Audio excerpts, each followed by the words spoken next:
मैं रचना गुंदेला। आज मेरी शादी हुई। मेरे पति अजीत दयाल बहुत अच्छे इंसान हैं। अच्छा पति, प्यारा सा घर, दोस्तों के साथ खुशियां बांटना, एक लड़की को और क्या चाहिए।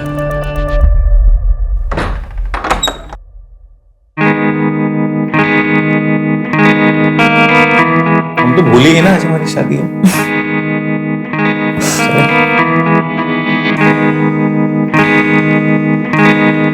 तुम्हारे आने से ना मेरी लाइफ सेट हो गई है। पूछो कैसे? एक तो मुझे बेबी मिल गई, एक मुझे बेस्ट कुक और एक फ्री की सी है। हेलो, तुम्हें ना सिर्फ बीवी मिली है, कुकिंग मैं अपनी मर्जी से करूंगी, और रही बात सीए की तो उसके मैं पूरे चार्जेस लूंगी। ओह, पूरे चार्जेस? I love you.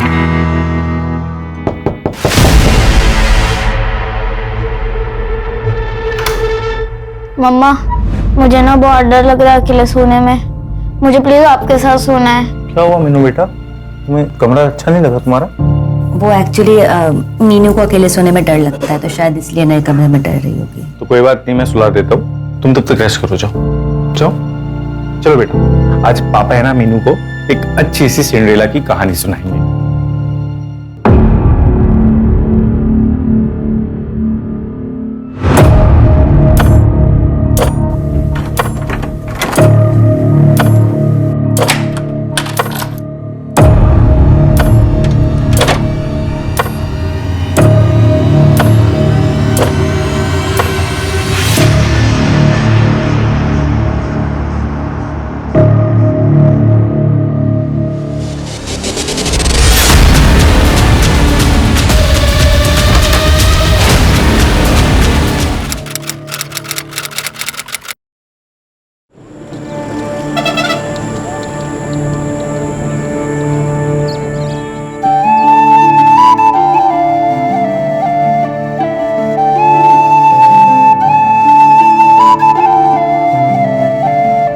देखो जी, मने लगे है भूमि के लिए यो लड़का चोखा से दहेज भी कोनी मांग रही है।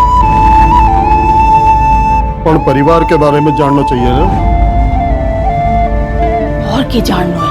5-5 भैंस है, भट्टो सा घर है, मारी भूमि घनी खुश रहेगी वहाँ। बात तो करिए।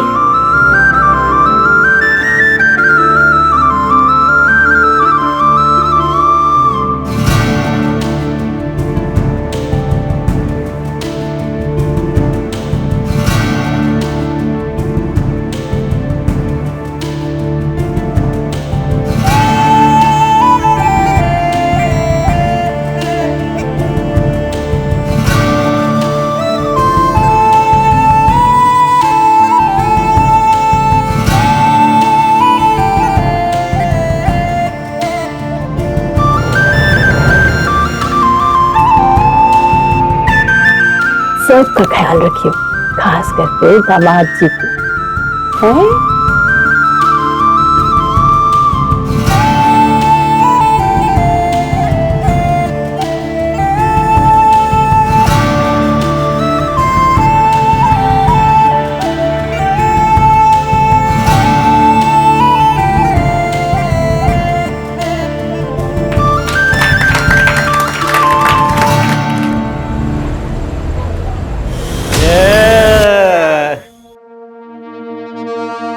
क्या मस्त बीवी मिली है भाई, आज तो मजा आ गया।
रचना इतनी ऊपर तक चढ़ी कैसे? ना कोई स्टूल है ना कोई चेयर,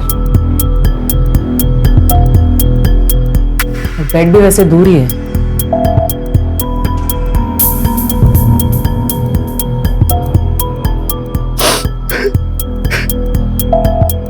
देखो अजित, हम तुम्हारी हालत समझ सकते हैं, लेकिन इन्वेस्टिगेशन के लिए कुछ सवाल पूछना जरूरी है। बोलिए मैम। सुसाइड की कोई वजह? मैम क्यों करेगी रचना सुसाइड? मेरी कल शादी हुई है, उससे इतनी खुश थी। नींबू है वो, रचना की बेटी। एक बात समझ में नहीं आई, तुमने तो कहा था कि तुम्हारी कल ही शादी हुई और तुम्हारे सुहागरात वाले दिन तुम बच्ची के बेडरूम में सोए थे। मैम उसको अकेले सोने से डर लगता है, तो मैं उसे सुलाने गया था। घर से कोई सामान गायब हुआ है? नहीं मैम, मतलब मैंने चेक नहीं किया अभी तक। अजय, घर के फिर से एक बार ठीक से तलाशी लो। Sanjay, yes ma'am. बॉडी को पोस्टमार्टम के लिए भेज दो। Okay ma'am. Sanjay, yes ma'am. Ajit और बच्ची का ब्लड टेस्ट करवाओ। Blood test ma'am. बॉडी पे स्ट्रगल के मार्क्स हैं, या तो वो दोनों नशे में होंगे। मैम, बैकडोर पर फोर्स एंट्री के निशान है। मैंने फोरेंसिक को इन्फॉर्म कर दिया। इसका मतलब बाहर से किसी ने आके ये काम किया। अजय, इस एरिया के सारे सीसीटीवी खंगालो, उन सारे लोगों से पूछताछ करो जो रात को अजीत के घर की तरफ आए हो। Okay ma'am. कल ही शादी हुई और सुहागरात पे मर्डर।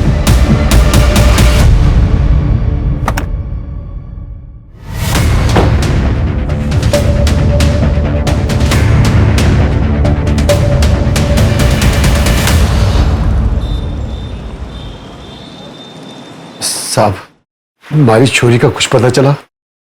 अभी नहीं धनीराम, और आप कब तक ऐसे थाने के चक्कर काटते रहोगे? जैसे ही हमें पता चलेगा हम आपको खबर कर देंगे।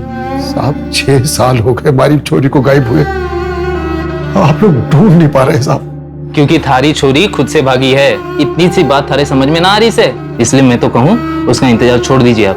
बारिश चोरी मने छोड़ के कहीं नहीं भाग सकती, कहीं नहीं भाग सकती साहब। साहब, बारिश चोरी को ढूंढ लो साहब। मैडम, ये रचना सीए थी, अजीत के ऑफिस में ही काम करती थी तकरीबन 1.5 साल से। उसके बाद उन दोनों के बीच में अफेयर शुरू हो गया था। रचना करीब 3 साल पहले ही बीकानेर आई थी। उससे पहले वो कहाँ रहती थी, उसके परिवार में कौन कौन था और उसकी पहली शादी किससे हुई थी, इसके बारे में किसी को कुछ नहीं पता।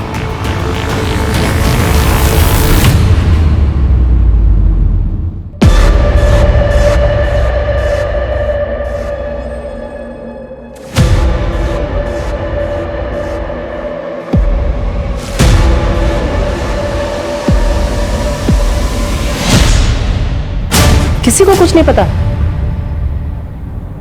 स्ट्रेंज। और अजीत? मैम, अजीत बीकानेर का ही रहने वाला है। उसकी पुश्तैनी कार्टन बनाने की फैक्ट्री है। ये अजीत और उसका बड़ा भाई धीरज दोनों मिलकर ही बिजनेस चलाते थे। लेकिन करीब 8 महीने पहले दोनों ने अपना अपना बिजनेस अलग कर लिया। ओके, वो हम पता कर रहे हैं। मैम, रचना की पोस्टमार्टम रिपोर्ट के अकॉर्डिंग उसके साथ बहुत मारपीट हुई। एक औरत को मारना, पीटना और उसे लटका देना, ये सब एक आदमी का काम नहीं लगता, शायद एक से ज्यादा होंगे। मैम, एक और चीज है, जिस तरह से रचना के साथ मारपीट हुई है, इससे तो लगता है कि कोई रिवेंज एक्ट है।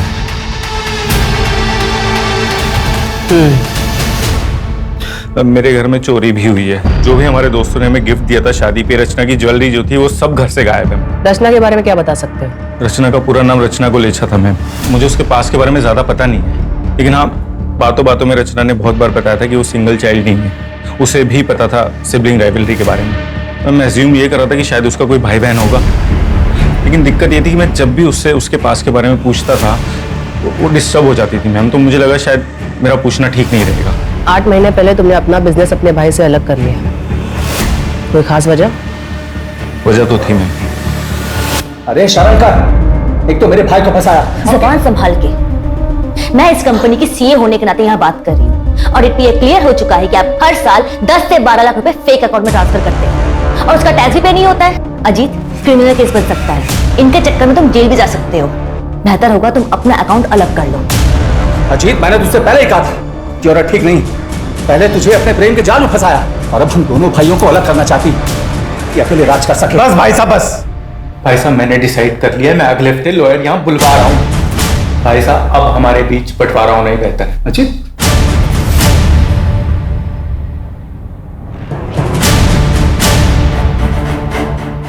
हाँ, झगड़ा हुआ था और इसी वजह से हम दोनों भाइयों का बिजनेस भी अलग हो गया, लेकिन हमारे बीच प्यार कम नहीं हुआ। इसके बावजूद हम दोनों एक ही ऑफिस से काम किया करते थे। वो रचना जो चाहती थी उसमें सफल नहीं हो पाई। अगर इतना ही प्यार था दोनों भाइयों के बीच, तो जब उसकी शादी हुई तो क्यों नहीं गए? कैसी शादी? एक डिवोर्सी 8 साल की बच्ची की माँ के साथ रिश्ता जोड़ रहा था, इसे आप शादी कहते हैं? 12 अप्रैल की रात को कहाँ थे? अच्छा, आप मुझ पर शक कर रहे हैं? वैसे मैं अपने किसी काम से उदयपुर गया था। अगर आपको डिटेल्स चाहिए तो मैं मैसेज कर दूंगा। मेरी एक मीटिंग का टाइम हो रहा है, मैं जाऊं?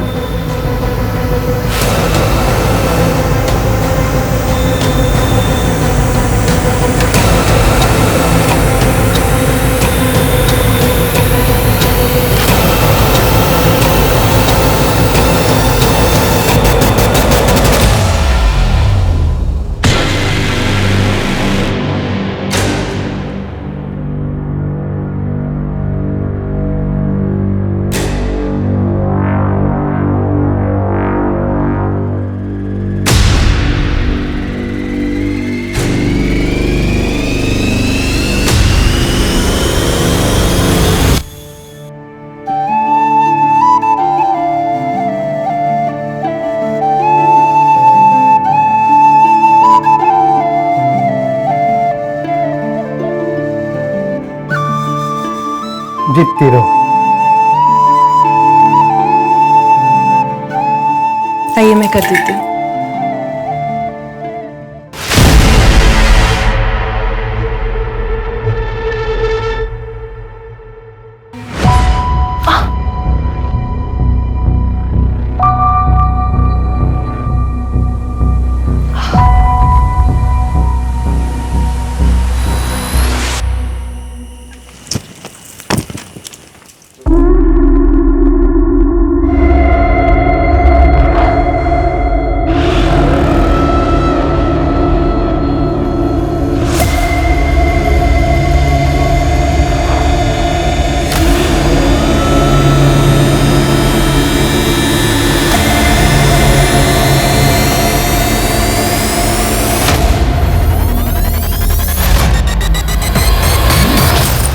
तो क्या करी छोरी?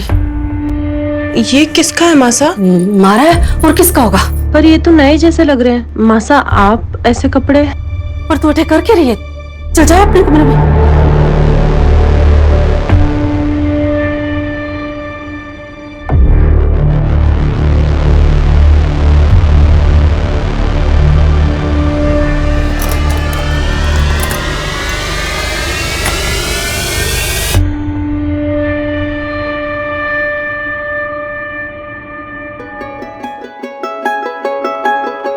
अरे आप आ गए, मैं चाय बना दूँ। अरे चाय छोड़ तू, ये देख उपहार लाया हूं सारे वास्ते, अच्छा लगेगा तुझे।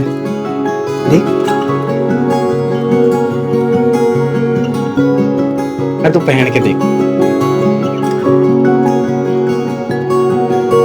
सुंदर लग गई सच में। पसंद आया?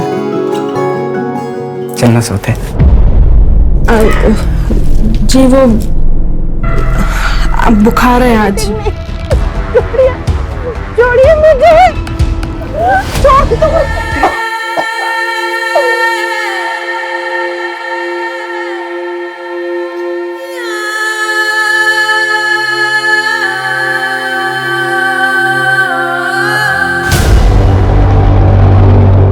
समाची आज रुक जाइए ना। नहीं बाजी, फैक्ट्री में काम है, मैं 2 दिन बाद आऊंगा मम्मी को लेने वास्ते।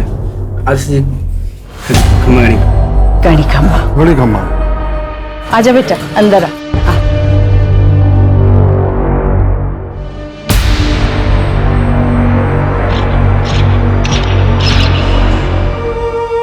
किसने किया? किसने किया बेटा? बता ना। मालिक जी ने। माँ, मुझे अच्छा नहीं लगता, वो जबरदस्ती करते हैं मेरे साथ। जबरदस्ती? बैठ।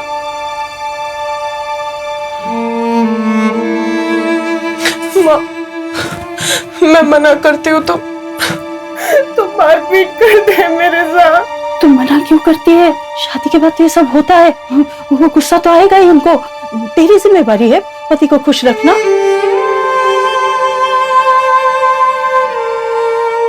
माँ मुझे दोबारा उस घर में नहीं जाना। दिमाग खराब हो गया है तेरा? मैं दवा बना के लाती हूँ, सारे घाव भर जाएंगे। फिर राजी खुशी ससुराल वापस जा। वो याद रख, वही घर है तेरा। तू बहू बन गई है, बेटी नहीं रही। रुक, मैं दवा लाती हूँ।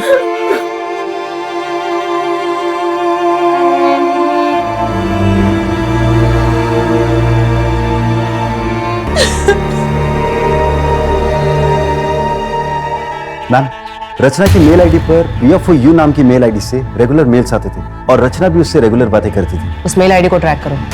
हो सकता है रचना के कोई पुरानी दोस्त हो जो हमें उसके पास के बारे में बता सके। Okay ma'am. चोरी के सामान के बारे में कोई अपडेट? अभी नहीं मैम, लेकिन हमने ज्वेलरी की फोटो सर्कुलेट करवा दी है। अगर गहने कहीं भी बिके तो हमें खबर मिल जाएगी। और आसपास के इलाके के चोरों से भी पूछताछ चल रही है। हो सकता है कि ये मर्डर चोरी के लिए किया गया हो सकता है।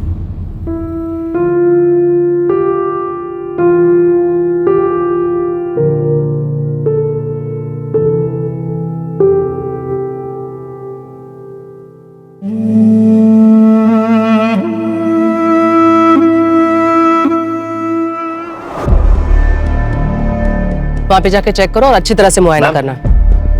ये अजीत और मीनू की ब्लड रिपोर्ट है। उनके ब्लड में बेहोशी की दवाई मिलाई गई थी। क्या? इसका मतलब अजीत की आंख सच में नहीं खुली थी? जब मैं सुबह उठा तो मेरी आंख भी नहीं खुल रही थी। वो सच कह रहा है। वैसे इंसान तो वो अच्छा है, एक डिवोर्सी से शादी कर ली, उसके बच्चे को अडॉप्ट कर लिया, लेकिन फिर अजीत को बेहोशी की दवा पिलाई किसने? रचना की पोस्टमार्टम रिपोर्ट के अकॉर्डिंग उसके ब्लड में किसी भी ड्रग के ट्रेसेस नहीं मिले थे। तो फिर 2 ही लोगों को फिर ड्रग किया गया। हो सकता है जिस चीज में ड्रग मिलाया हो उसे रचना ने खाया ही ना हो। तो अलग।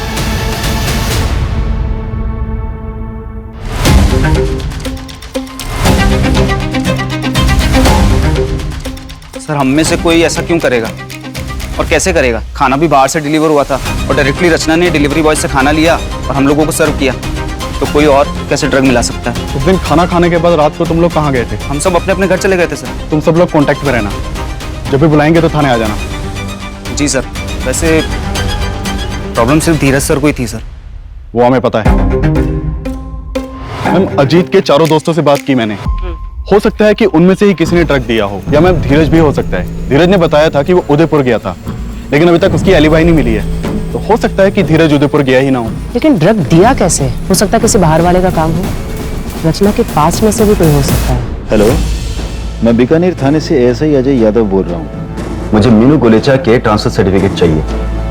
आपके स्कूल रिकॉर्ड्स में चेक करिए, मिलेगा। मैं आपको डिटेल्स सेंड कर रहा हूँ, आप प्लीज मुझे मेल कर दीजिए।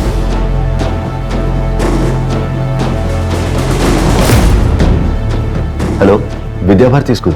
मैं बीकानेर थाने से ASI अजय यादव बोल रहा हूँ। आपके यहाँ एक स्टूडेंट थी मीनू सिन्हा नाम से, लगभग 3 साल पहले, 1st स्टैंडर्ड में होगी। मुझे उसकी एडमिशन फाइल से उसका बर्थ सर्टिफिकेट लगेगा। प्लीज मुझे भेज दीजिए। It's a murder case.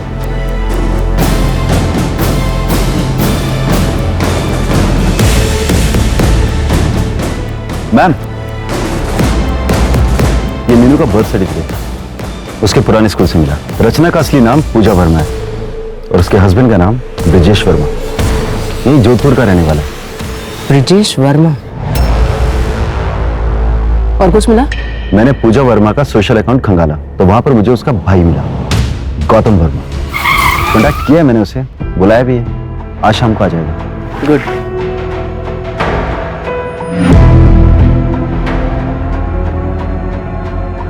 पूजा ने क्या कुछ नहीं किया ब्रिजेश के लिए। अपनी नौकरी छोड़ दी, दिन रात घर में नौकरों की तरह काम करती थी, जैसे 4 दीवारी में खुद को कैद कर लिया उसने। क्या तुम्हें यकीन है कि ब्रिजेश को इस बात का पता नहीं है कि पूजा यहाँ बीकानेर में रहती है? जहां तक मैं समझता हूँ नहीं पता था। ठीक है। CCTV में कुछ मिला? नहीं मैम, अभी हम सर्च कर रहे हैं। चोरी के एंगल में कुछ? वहां भी कुछ खास हाथ नहीं लगा।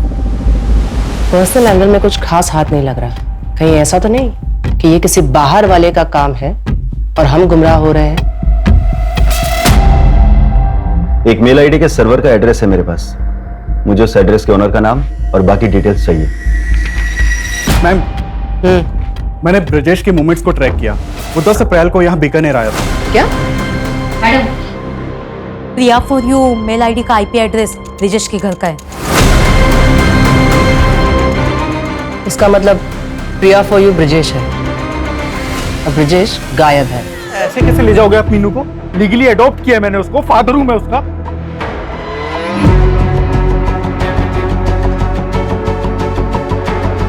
फादर नहीं, स्टेप फादर हैं आप। और ये अडॉप्शन कोई मायने नहीं रखता, क्योंकि पूजा और रचना अपनी इच्छा से घर छोड़कर भागी थी। उसने ब्रिजेश से कोई तलाक नहीं लिया, तो आपकी शादी भी इलीगल है और ये अडॉप्शन भी। बाय द वे, मैं एक लॉयर हूँ, लीगल। तो फिर एक काम करो, लीगली कोर्ट में जाओ और कस्टडी लो। तब तक मीनू मेरे पास ही रहेगी, ठीक है? चुटा निकलो यहाँ से। या तो आप समझ नहीं रहे हैं या समझने की कोशिश नहीं कर रहे हैं। पूजा रचना ने अपनी सारी एंसेस्ट्रल प्रॉपर्टी मीनू के नाम कर दी है और मीनू की एब्सेंस में उसकी प्रॉपर्टी का केयर टेकर ब्रिजेश होगा। मैं इसका ब्लड रिलेटिव हूँ। अगर ये मेरे पास रहेगी तो ब्रिजेश इसका कुछ भी नहीं बिगाड़ सकता। समझ गए आप? समझ गया। और सारी प्रॉपर्टी आ जाएगी तेरे पास। देखो, समझा मुझको। निकल यहाँ से। देखो अजीत, निकल। बोला ना निकल। हेलो धनीराम, 6 साल पहले तेरी बेटी के साथ क्या होया था? अगर जानना है तो बिहू गांव आ जाए। थारी छोरी खुद से भागी है। हमारी छोरी मने छोड़ के कहीं नहीं भाग सकती।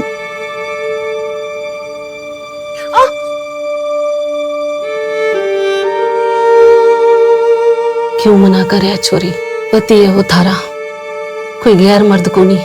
मानिक जो थारे साथ करे है वह को जबरदस्ती नहीं कहते। ब्याह हुआ है थारा उसके साथ, यूं हमारे साथ भी हुआ था, थारी माँ के साथ भी हुआ होगा। और जो थारे पेट में बच्चा है, जब वह छोरी हुई तो वह के साथ भी होगा। मैंने हल्दी का लेप ला दिया है, तू अब आराम कर। और जो थारे पेट में बच्चा है, जब वह छोरी हुई तो वह के साथ भी होगा।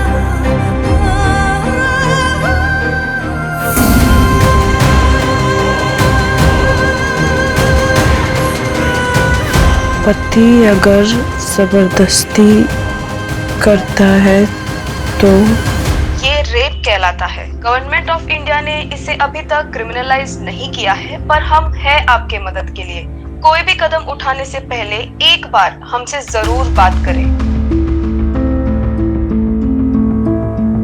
अगर ऐसे होता है तो क्या करना चाहिए?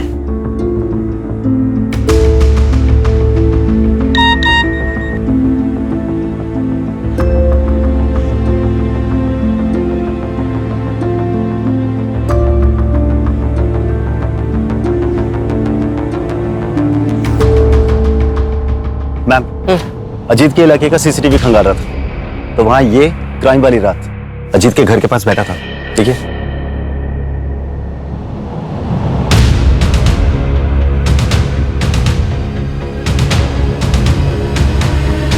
ये उस दिन अजीत के घर के बाहर भी था ना? जी मैम। उठाओ इसे। Okay ma'am. रचना को जानते हो?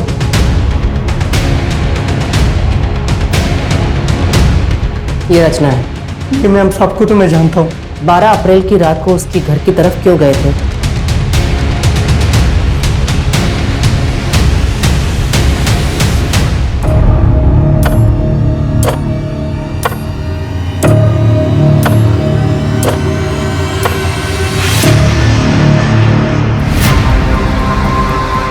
जो रोड ये बता रहा है ना, वो तो सीसीटीवी में कैप्चर ही नहीं होता है। उस आदमी को पहचान सकते हो क्या? हम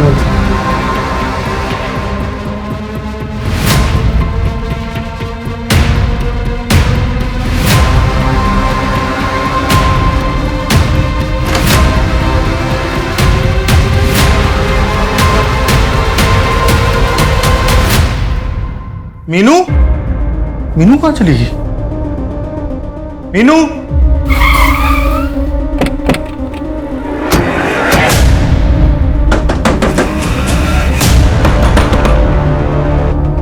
सर अच्छा हो सर आप लोग आगे। सर मेरी बेटी मीनू को किसने किडनैप कर लिया सर, प्लीज कुछ करिए। बहुत हो गया तेरा नाटक, अभी चल। सर मैंने क्या किया सर, एक सेकंड मैंने किया क्या सर, लेकिन सर धनीराम, वो देखो, उन्हें पता सच्चाई क्या है।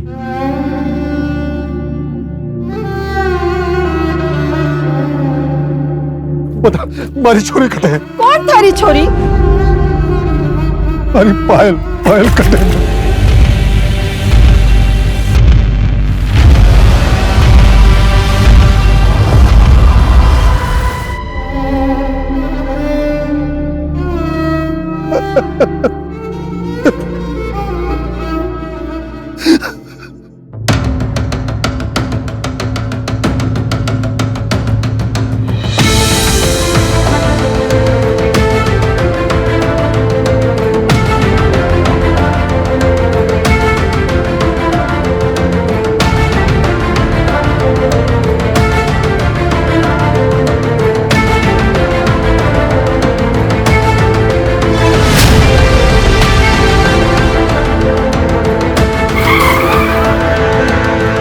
भूमि, क्या हुआ तुम्हें? गाड़ी में बैठो।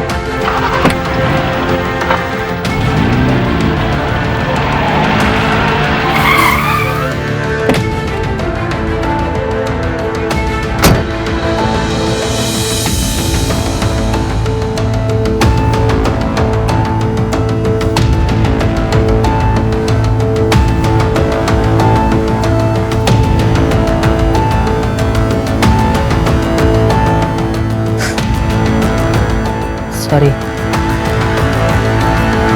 अनफॉर्चुनेटली मैरिटल रेप यानी पति के द्वारा की गई जबरदस्ती को रेप नहीं कहा जाता और हमारे देश में इसके खिलाफ कोई कानून भी नहीं है। हाँ, लेकिन ये फोटोज और तुम्हारे हाथ की मेडिकल रिपोर्ट, इसके बेसिस पे हम डोमेस्टिक वायलेंस का केस रजिस्टर कर सकते हैं। क्या हुआ, कुछ और कहना चाहती हो?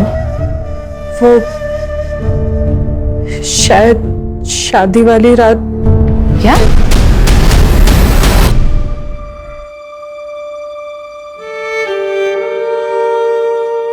देखो, अब इस बात को साबित तो नहीं कर सकते, लेकिन शायद किसके कन्फेशन में कुछ मिल जाए। मैं अपनी तरफ से पूरी कोशिश करूंगी। फिलहाल तुम प्लीज हॉस्पिटल चली जाओ। माधुरी,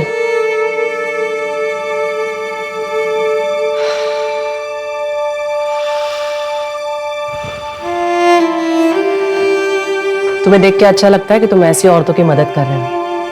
मैं तो सिर्फ कोशिश कर सकता हूँ, अपना फर्ज निभा रहा हूँ। भूमि, क्या हुआ तुम्हें? गाड़ी में बैठो। वैसे कल बेल की हियरिंग थी ना? हाँ, कोर्ट ने कैंसिल कर दिया। रिजेक्ट तो करना ही था, कमीने को बेल नहीं मिली। Good, thank you. जब गौतम मीनू से मिलने गया था ना, उसे तभी कुछ अजीब लगा था। मीनू ने बताया हमें, तूने उसे कितना डरा के रखा था। छोटी सी बच्ची का भी। मेरे को मारने से क्या हुआ? ये सब उस रचना की वजह से हुआ। अगर वो उस दिन वो नाटक ना करती ना, तो आज जिंदा होती वो। रचना, रचना, मीनू सो गई। सो गई? हाँ, चलो शुरू करें।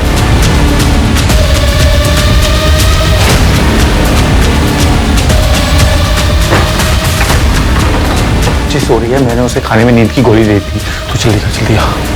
जब भी पुलिस तुझसे पूछताछ करे ना, तो धीरज भाई की तरफ ध्यान मोड़ देना। Okay sir.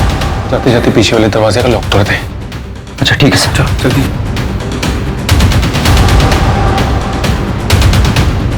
और अगर वो जिंदा होती तो मुझे उस मीनू के पास जाना ही ना पड़ता।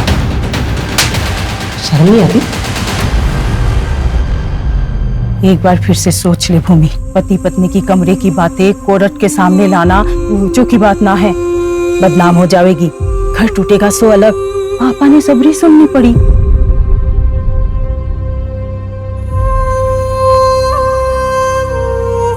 Case number 423/2021 under IPC 498A state versus Manik Singh and others. Court की कार्रवाई शुरू की जाए। जज साहब, अब ये अगर इतना बन ठन के रहेगी तो इसका क्या मतलब हो? इसका तो यही मतलब हुआ ना कि मैं इसके पास जाऊं। जब इसके पास जाता था तो ये नाटक करती थी। जज साहब, मैं बुरा आदमी को ना जो कुछ भी करता हूँ अपनी पत्नी के साथ करता हूँ, किसी पराई औरत की तरफ देखता तक नहीं। भूमि, तुम अदालत को बताओ कि तुम ऐसे कपड़े क्यों पहनती थी। वो माँ ने समझाया था। अब ब्याह हो गया है तेरा, और थोड़ा बंठन के रहा कर, सबको खुश रखना। चलो ठीक है भूमि, अब बताओ कि एग्जैक्टली तुम्हारे साथ क्या क्या हुआ था। बंद कमरे में मेरे क्लाइंट मानिक, जो तुम्हारे पति भी है, क्या वो कमरे में आते ही साथ तुम्हारे कपड़े उतार देते थे या सीधा तुम्हें मारपीट किया करते थे? ऐसा क्या करते थे तुम्हारे साथ जिसे तुम रेप बता रही हो? जवाब दो भूमि, बोलो भूमि, जवाब दो।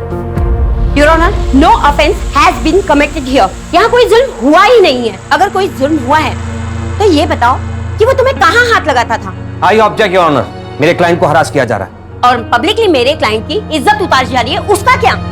और बंद कमरे में मेरे क्लाइंट के साथ जो हुआ उसे रेप कहते हैं मैडम, और आपको इस आदमी की इज्जत की पड़ी हुई है। योर ऑनर, मेरे क्लाइंट के साथ क्या क्या अत्याचार नहीं हुए? अगर रेप हुआ है तो बताइए ना, किस तरीके से हुआ, कैसे हुआ आपका रेप? कपड़े उतारे गए या नहीं? ये सब कुछ तुम पैसे के लिए कर रही हो ना?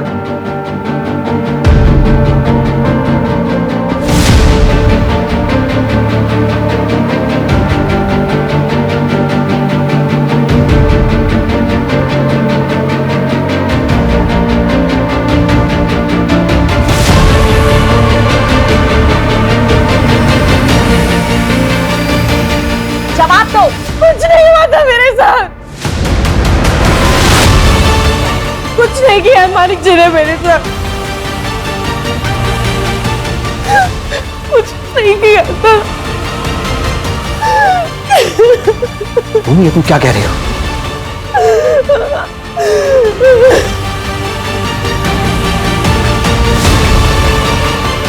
मैम, मुझे वो एड्रेस मिल गया है जो आपने निकालने के लिए कहा था। गुड, उसे पूछताछ करो। अगर हमने कुछ नहीं किया तो अगली हियरिंग में केस खत्म। हमें कुछ तो कॉन्क्रीट मिलना ही चाहिए।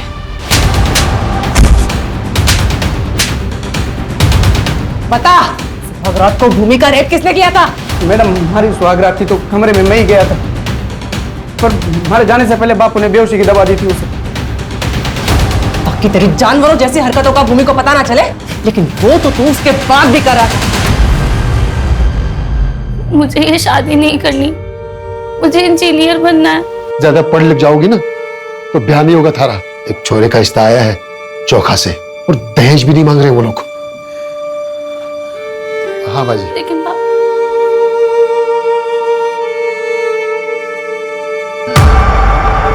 योर ऑनर, हमारे इन्वेस्टिगेशन में हमें पता चला कि मानिक सिंह और उसकी फैमिली अभी 5 साल पहले ही बीकानेर में शिफ्ट हुए। इससे पहले वो बाड़मेर के किसी गांव में रहा करते थे, और वहीं के एक आदमी के लड़की के साथ, जिसकी उम्र सिर्फ 14 साल थी, मानिक की शादी करवा दी गई। और शादी के बाद वो लड़की गायब हो गई, और इन्होंने लोकल पुलिस से ये कह दिया कि वो घर छोड़कर भाग गई। योर ऑनर, ये पायल की मिसिंग कंप्लेंट है जो कि उसके पिता धनीराम जी ने दर्ज कराई थी, जो कि इस समय अदालत में मौजूद है। लेकिन उससे पहले मेरी विटनेस गंगा देवी को यहाँ बुलाने की इजाजत चाहूंगा सर। ठीक है। Thank you sir.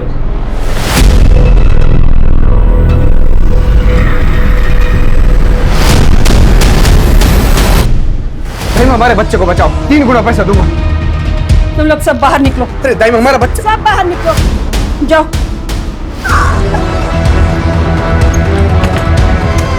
बच्चा भी मरा हो पैदा हुआ।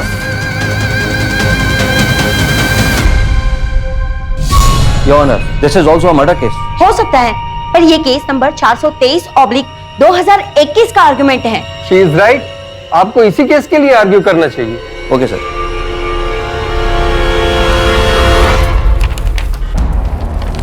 योर ऑनर, ये भूमि के चेहरे पर चोट के निशान सिर्फ इसलिए हैं क्योंकि उसने अपने पति के साथ हम बिस्तर होने से मना कर दिया। कितने शर्म की बात है। योर ऑनर, घर से भागकर दुनिया से लड़ने के लिए बहुत हिम्मत की जरूरत होती है, और अक्सर मैरिटल रेप केस के विक्टिम्स में इतनी हिम्मत नहीं होती कि वो अपनी बात कोर्ट के सामने रख सके। आज अगर भूमि ने कोर्ट के सामने अपनी बात नहीं कही तो इसके जैसी हजारों लाखों करोड़ों महिलाएं जो कि देश के कोने कोने में, शहर से लेकर गांव तक, हर दिन मैरिटल रेप की शिकार होती हैं सर। भूमि, मैं चाहूंगा तुम आज इस कोर्ट में अपने दिल की हर वो बात रखो, पूरी हिम्मत और पूरी ईमानदारी के साथ।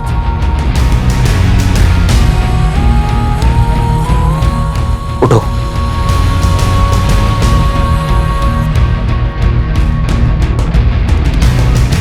ये आदमी रोज मेरा रेप करता था।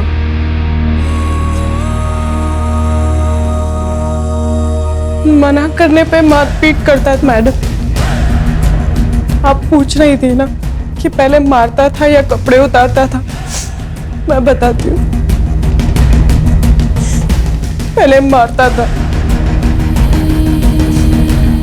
फिर कपड़े उतारता था,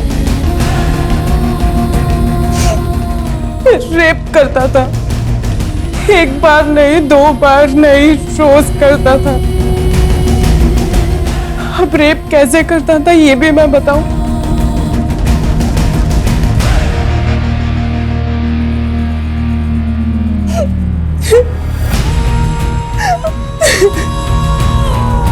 योर ऑनर, मैं अदालत से गुजारिश करूंगा कि आज का फैसला केवल भूमि के पक्ष में नहीं बल्कि उन हजारों लाखों करोड़ों औरतों के पक्ष में होना चाहिए। That's all your honour. हमारे समाज का ये काला सच है जहां औरतों के साथ अलग अलग तरीके से बर्बरता होती है, कभी घर के बाहर। हमारे देश में मैरिटल रेप के लिए अभी कोई कानून नहीं बना, इसलिए ये अदालत मानिक सिंह, जगत सिंह, चेतन सिंह और गायत्री सिंह को भूमि पर अत्याचार करने के जुर्म में और डोमेस्टिक वायलेंस के लिए दोषी मानती है और इन्हें 3-3 साल की सजा देती है। इसलिए ये कोर्ट पुलिस डिपार्टमेंट को ऑर्डर देती है कि पायल कुमारी मर्डर केस को रीओपन करे और उसकी चार्जशीट 30 दिनों के अंदर फाइल करे।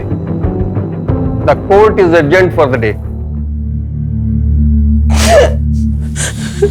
भाई को माफी दे दे बेटा, तू जब पहली बार घर आई थी, अगर तेरी बात सुन लेती या फिर तेरे बाबूजी ने कहा था कि अच्छे से परिवार को जान लो, तब भी अगर मैं उनको करने देती तो शायद ये दिन नहीं देखने पड़ते। मैम, अब बस पायल के केस को रीओपन करके जल्द से जल्द उसे सॉल्व करने की कोशिश करते हैं। तब तक ये लोग जेल में सड़ेंगे। मैम, एक्चुअली मुझे तो डर लग रहा था कि पता नहीं भूमि कोर्ट में स्टेटमेंट देगी भी या नहीं। लेकिन उसने हिम्मत दिखाई। दरअसल ऐसी हिम्मत हर उस औरत ने दिखानी चाहिए जो घरेलू हिंसा का शिकार बनी है। पति ने थप्पड़ मार दिया, गाली दी या फिर जबरदस्ती की, ये बात हमारे देश में बहुत ही आम है, जो हर तीसरे घर में होती है। 99% लोग तो इसे इग्नोर करते हैं। इसे शादीशुदा जिंदगी का हिस्सा माना जाता है। कईयों को तो ये पता भी नहीं है कि इसे क्राइम माना जाता है। इसके खिलाफ तुरंत आवाज उठाना जरूरी है, नजदीकी पुलिस स्टेशन में जाके कंप्लेंट करना जरूरी है। अगर ऐसा हुआ तो ही हम बंद कमरे में होने वाले क्राइम को रोक सकते हैं, सही मायने में महिला सशक्तिकरण की ओर बढ़ सकते हैं।